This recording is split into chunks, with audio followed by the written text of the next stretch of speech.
अस्सलाम वालेकुम नाजरीन। गुज़श्ता रोज़ भारत के दारुल हुकूम दिल्ली में होने वाली अनहोनी को दुनिया की रीत के मुताबिक सिख किसान रैली का नाम ही दिया जा सकता है, लेकिन दर हकीकत ये एक मजलूम कौम की तरफ से ताकतवर के मुंह पर वो जोरदार तमांचा है जिसको कल सारी दुनिया ने देखा।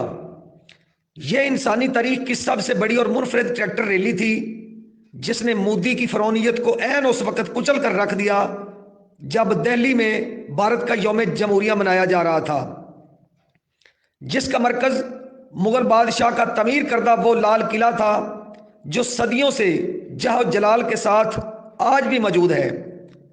लेकिन गयूर और बहादुर कौम सिखों की बेमिसाल जुरत, दिलेरी और इस्तकामत ने यह साबित कर दिया है कि जब कोई कौम या तंजीम या तारीख अपने हकूक छीनने पर आमादा हो जाए तो रियासती ताकत भी उसके आगे रेत की गिरती हुई दीवार से ज्यादा वक़्त नहीं रखती।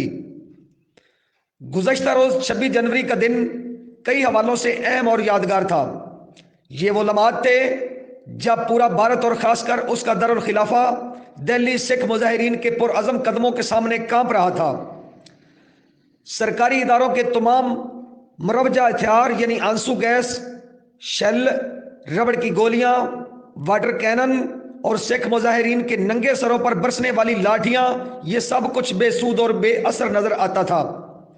और चश्मे फलक ने सदियों बाद यह नज़ारा एक बार फिर देखा जब 1857 में अंग्रेजों ने मुगलों के शानदार माजी को रौंदते हुए लाल किला में दाखिल हुए। बिल्कुल उसी तरह गयूर कौम के सपूत सिख भी गुज़श्ता रोज लाल किला में दाखिल हो गए और इस शाही किला पर लहराने वाले भारतीय परचम को उतार कर अपने पांव के नीचे रौंदते हुए न सिर्फ अमली तौर पर यह साबित कर दिखाया कि मोदी सरकार उनकी एक ठोकर की मार है, बल्कि दिल्ली के दिल लाल किला पर अपना खालिस्तान का परचम भी लहरा दिया। इस सफर में दिल्ली पुलिस, कानून नाफज करने वाले इदारों का क्या किरदार और अंजाम रहा, रियासती जुल्म और जबर के कितने दरिया अबूर किए, ज़हनी बीमार शर पसंद मोदी का जबर किस तरह जमीन बोस हुआ, इस अजीम शान सिख ट्रैक्टर रैली को पूरी दुनिया ने किस मंजर के तौर पर देखा कि भारत का यौम जमहूरिया किस तरह यौम स्याह में तब्दील होकर रह गया। मुअज़्ज़ज़ नाज़रीन, इस बात के कभी इम्कानात मौजूद थे कि इस तारीखी दिन के मौका पर कुछ ना कुछ होने वाला है। दूसरी तरफ मोदी सरकार ने कानून नाफज करने वाले इदारों को ऐसी किसी भी कोशिश को सख्ती से कुचलने के अहकाम जारी कर रखे थे जिसके लिए रियासती इदारे पूरी तरह तैयार थे, मगर वो ये नहीं जानते थे कि सलाबों के आगे कागजों के बंद नहीं बांधे जा सकते। 26 जनवरी की सुबह मोदी अपने पूरे मुहाफ़िज़ प्रोटोकॉल के हमरा मुकम्मल तैयारी के साथ लाल किला की तारीखी मैदान में पहुंच चुका था, मगर मोदी की बॉडी लैंग्वेज चीख चीख कर यह बता रही थी कि किसी अनजाने खौफ की वजह से उसकी टांगें कांप रही हैं। वो चाहता था कि जल्द अज जल्द यहां से फारग होकर फरार होया जाए। इतने में दिल्ली के पांचों दाखिली रास्तों से गयूर कौम के सपूत खालिस्तान जिंदाबाद, पाकिस्तान जिंदाबाद के फलक शगाफ नारे लगाते हुए दाखिल हुए। 2 लाख ट्रैक्टरों की गूंज से लाल किला की ज़ईफ दरो दीवार लर्जने लगे। हर ट्रैक्टर पर 4 से 5 सिख शेर जवान सवार थे। गोया वो एक क़यामत खेज लम्हा और दिन था जब भारत का दारुल हुकूमत दिल्ली सिखों के नरगे में था, जो अपने अंजाम से बेखबर होकर मोदी की रियासती दहशतगर्दी को कुचलने के लिए बेताब थे। यूं लगता था जैसे तारीख एक बार फिर अपने आप को दोहरा रही है। यूं लग रहा था कि 1857 के लम्हात वापस पलट आए हैं और अंग्रेज फौज लाल किला का मुहासरा कर रही है, मगर नहीं।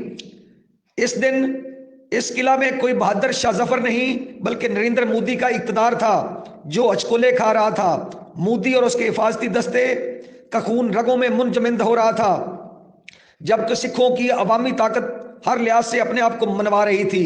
रियासती एहलकारों ने अपने बिखरे हुए काफिले को हर तरह से रोकने की बारहा कोशिश की, मगर इस सलाब के आगे बांध बांधना नामुमकिन था।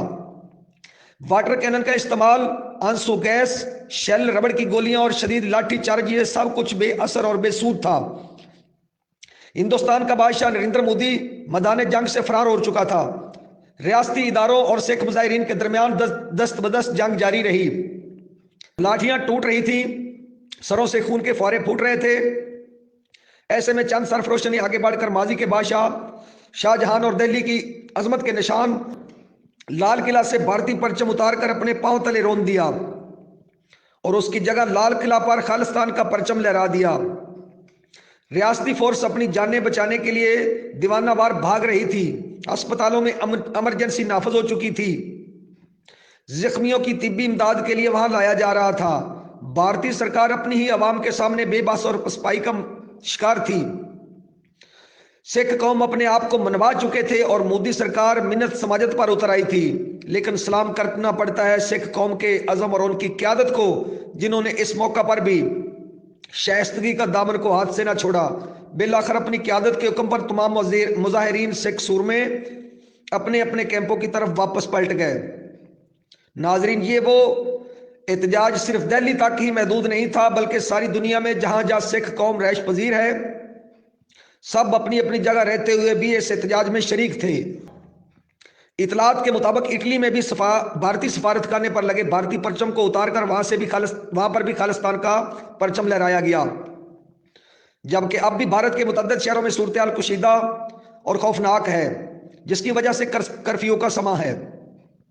आवाम से इंटरनेट की सहूलत भी मोदी सरकार ने छीन ली। मुबादा कि ये आग एक बार दोबारा ना भड़क उठे।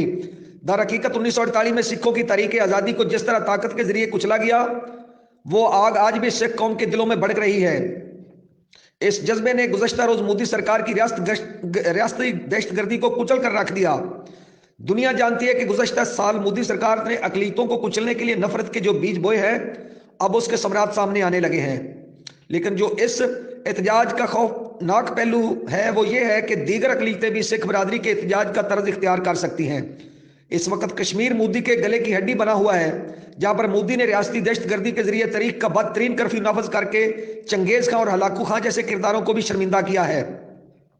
आज भारत में सिवाय हिंदुओं के किसी और मजहब कौम को भारतीय शहरी तस्लीम नहीं किया जाता।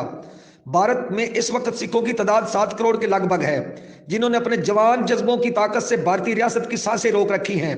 दूसरी तरफ हिंदुओं के हाथों मुसलसल कुचले जाने वाली मुसलमानों की आबादी 25 करोड़ से तजावज कर चुकी है। गुज़श्ता 70 सालों से हिंदू इंतहा पसंदों के हाथों कुचले जाने और सिखों की इस तारीख से मुतासर होकर जुल्म की इस दीवार से टकराने पर आमादा हो जाते हैं, जो कि हालात का तकाजा है। तो भारत को टूटने से कोई नहीं बचा सकता। इंशाअल्लाह मुस्तकबिल करीब में न सिर्फ कश्मीर आज़ाद होगा, बल्कि खालिस्तान भी बनकर रहेगा। अपने मेज़बान शाहिद सईद वट्टू को इजाज़त दीजिए। अल्लाह हाफिज़।